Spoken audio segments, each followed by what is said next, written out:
حضرت ہند بن ابی حالہ رضی اللہ تعالی عنہ حضور کا حلیہ بیان کرتے ہیں۔ یہ حضرت خدیجۃ الکبریٰ رضی اللہ تعالی عنہا کے پہلے شوہر سے بیٹے ہیں۔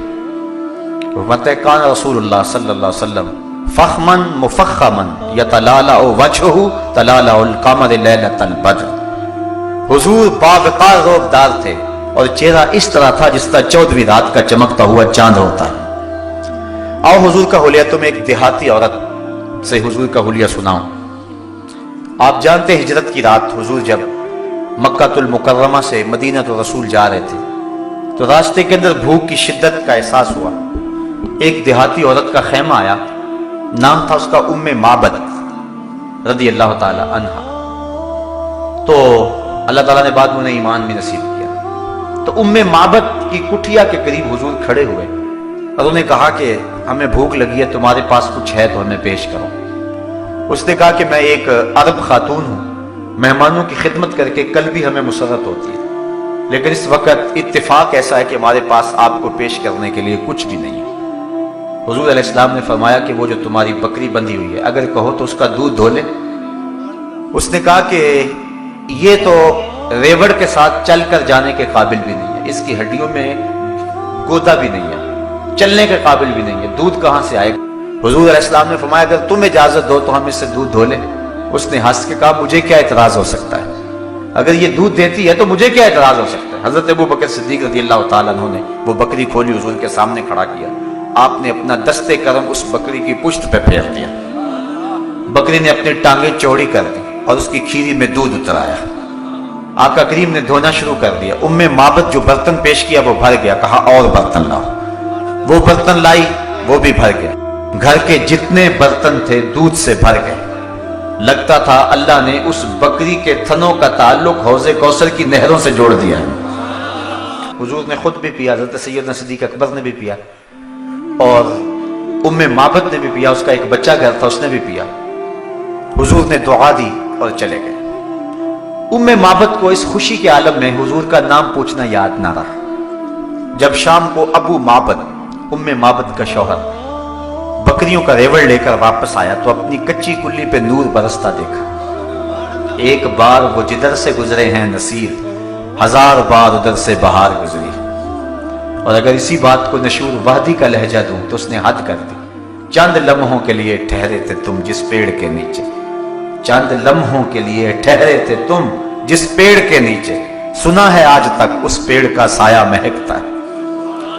ابو معبد جب شام کو گھر آیا کچی کلی پہ نور برستے دیکھا، کہنے لگا کہ آج یہ ماحول بدلا بدلا ہے، کیا بات؟ تو ام معبد نے کہا کہ ہمارے گھر میں ایک شخص آیا تھا۔ اب ام معبد کو حضور کا نام پوچھنا یاد نہیں رہا تھا، اس نے اپنے طور پہ حضور کا نام رکھ لیا اور اس نے کہا ہمارے گھر میں مبارک آیا تھا۔ اور پھر ام معبد حضور کا حلیہ بیان کرتی ہے۔ ایک دیہاتی سی عورت ہے، میں وہ سارے لفظ تو بیان نہیں کر سکوں گا، وہ ایک لمبی حدیث ہے، لیکن چند لفظ ام معبد کے آپ کے سامنے رکھوں گا کہ اس بادیہ نشین خاتون نے حضور کا نقشہ کیسے کھینچا اور کیسے حضور کا حلیہ بیان کیا۔ اپنے شوہر ابو معبد کو وہ حضور کا حلیہ بیان کرتے ہوئے کہتی ہے رأیت رجلا ظاہر الوضاح، اے میرے شوہر میں نے ایک ایسا شخص دیکھا کہ جس کا چہرہ چمک رہا تھا، حسن الخلق، اور اس کی خلقت بڑی خوبصورت تھی، ملیح الوجہ، اس کا چہرہ نمکین تھا، کسیم وسیم، میٹھا تھا، پیارا تھا، فی عینیہ تاج وفی اشبارہ وقف، اس کی پلکیں لمبی تھی اور اس کی آنکھیں سونی تھی، وفی صوتہ سہل، اور اس کی آواز کے اندر اتنا اثر تھا کہ میں بتا نہیں سکتی۔ اس نے حضور کے حلیے میں ایک لمبی گفتگو کی، لیکن آخری 2 لفظ جس کے لیے میں یہ حدیث پڑھنے لگا ہوں اور آپ کو لطف آ جائے گا، میں کہتا ہوں ساری نسلیں ام معبد کے ان 2 جملوں پہ قربان۔ اس نے جو حضور کا حلیہ اور حضور کا نقشہ کھینچتے ہوئے بیان کی، اس نے کہا میرے شوہر ظاہر الوضاحت، وہ چمکدار رنگ کا مالک تھا، ملیح الوجہ، نمکین حسن کا مالک تھا، کسیم وسیم، اللہ اکبر، وہ اس کی آنکھوں میں چمک تھی، اس کی پلکیں لامبی تھیں، اس کے ابرو جڑے ہوئے تھے، ایک ایک چیز بیان کی۔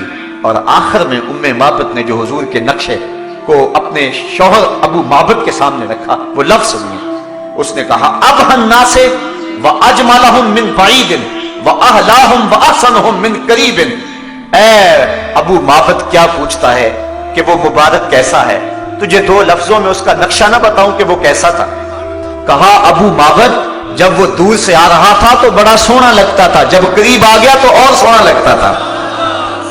जब दूर था तो सोना लगता था। कुछ लोग दूर होते हैं तो अच्छे लगते हैं, लेकिन करीब आके बात कुछ और होती।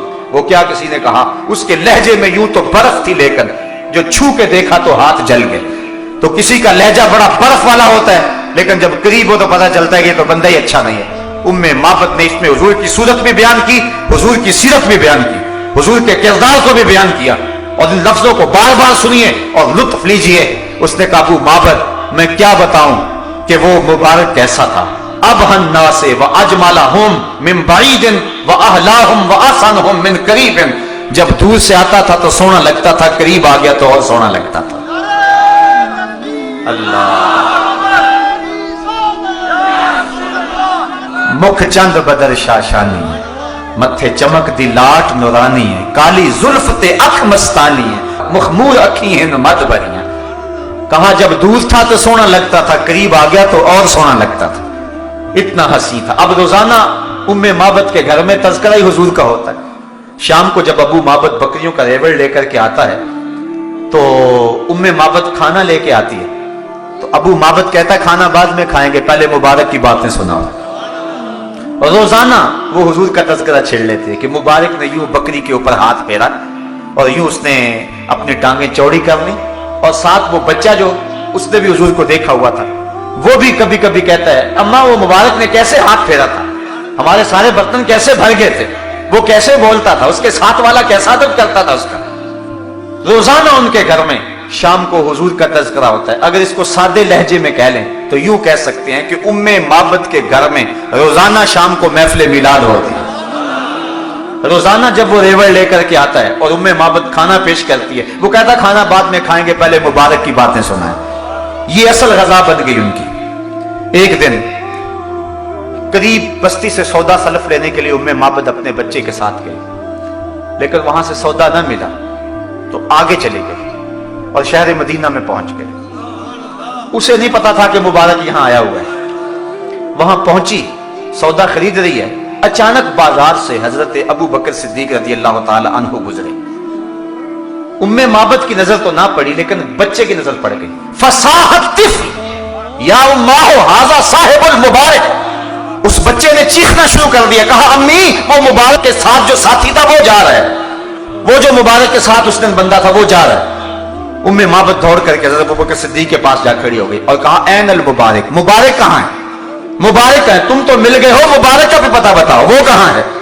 अब हज़रत अबू बकर सिद्दीक रज़ी अल्लाह ताला अन्हु दो लम्हों के लिए परेशान हो गए कि ये किस मुबारक का पता पूछ रही, चूंकि इन्होंने नाम तो अपने तौर पर रखा हुआ था। तो कहा मुबारक कहां है? हुजूर सैयद सिद्दीक अकबर ने फरमाया क्या पूछ रही? कहा उस दिन मुबारक जिसने बकरी के ऊपर हाथ फेरा था, आप समझ गए ये तो वो बादिया नशीन औरत है। कहा आओ तुम्हें मुबारक के डेरे पे ले चले। हुजूर अलैहिस्सलाम सेने मस्जिद नबवी में बैठे हुए थे, तो उम्मे माबद और उसका बच्चा हज़रत अबू बकर सिद्दीक के साथ जा रहे हैं। जब हुजूर पे नजर पड़ी तो बच्चे ने कहा ए अम्मी वो देखो मुबारक बैठा हुआ है। और फिर हुजूर अलैहिस्सलाम की सोबत में इन्होंने कुछ वक्त गुजारा और ईमान की दौलत नसीब हुई और वापस पलट आए। शाम को जब अबू माबद बकरियों का रेवड़ लेकर वापस पलटा तो कच्ची कुल्ली पे फिर दोबारा नूर बरसते देखा। तो उम्मे माबद से पूछता है आज मुबारक फिर आया था, आज मुबारक फिर गुजरा था? उम्मे माबद कहती है नहीं। तो कहा ये घर का माहौल तो बताता है कि कोई आया था। कहा मुबारक तो नहीं आया, हम मुबारक को देख आए हैं, हम मुबारक को मिल आए हैं। कहने लगा जल्दी बताओ कहां रहता है? कहा जिसको दुनिया मोहम्मद कहती है उसे हम मुबारक कहते हैं। अल्लाह अकबर। हजरत उम्मे माबद की वो बकरी आमुर रिमाद तक जिंदा रही, और हजरत उमर फारूक के दौरे खिलाफत में आमुर रिमाद आया था। आमुर रिमाद तक जिंदा रही और आमुर रिमाद तक मुसलसल दूध देती रही। और उलमा कहते हैं, सीरत निगाहों ने लिखा है कि उस डेरे पर जितने भी घर थे सारे उस बकरी के दूध की खीर बना के खाते थे और फिर भी खत्म नहीं होती थी। और वो कितने साल जिंदा रही, मुसलसल दूध देती रही, क्योंकि उसके ऊपर हुजूर का हाथ जो आ गया था। تو وہ عرض کرتی ابہن الناس واجملہم من بعید واحلاہم واحسنہم من قریب، میں کیا بتاؤں کتنا سونا ہے، دور سے بھی سونا تھا، قریب سے بھی سونا ہے۔ مہربانی کر کے اس چینل کو سبسکرائب کریں اور زیادہ سے زیادہ اس ویڈیو کو شیئر اور لائک کریں۔